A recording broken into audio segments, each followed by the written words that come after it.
Um, we are Wednesday in Matthew chapter 20. I'm actually home for the day. I'm not feeling that great, a little under the weather, so hopefully it's a short-lived um, cold. But every once in a while, you read scripture and it's really hard to figure out. And I've struggled through this. The last shall be first, and the first shall be last. We ended chapter 19, which talked about the rich young ruler, and then we have a parable that really shows this: the master that hires a worker for a denarius a day, and ends up adding workers throughout the day, and pays them all the same. And obviously, the first workers feel cheated a little bit, and the master says, "Why are you angry at me? We did what we agreed. And why begrudge me of my generosity?" And then says again, the last will be first, and the first shall be last.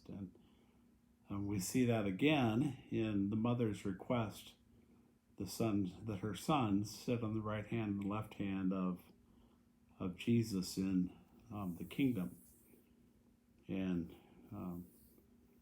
Jesus says, "Whoever would be great among you must be your servant, and whoever would be first among you must be your slave."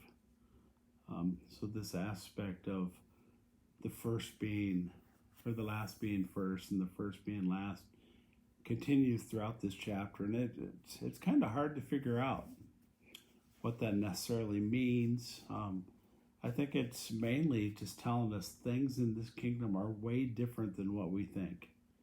They're way different than what we expect. They're way different than what the world would judge. And, the servant aspect, putting others first, is a huge deal in the kingdom. And, we talked about that with the Sermon on the Mount in Matthew 5. Blessed are the meek, blessed are the poor in spirit.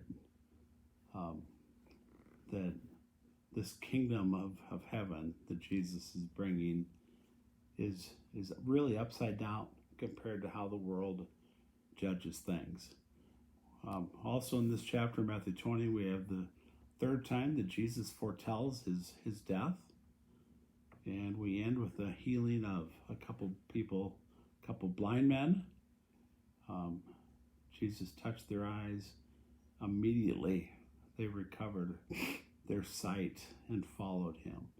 So there's people continuing to follow Jesus. Jesus is continuing to do miracles.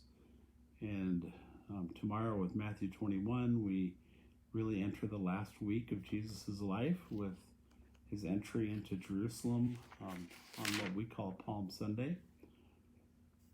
So this is really the last public teaching of Jesus, and the rest will be mainly teaching towards the disciples. So have a great day. Let me know what you're learning as you read, or if you've got some insight into the last being first and the first being last. But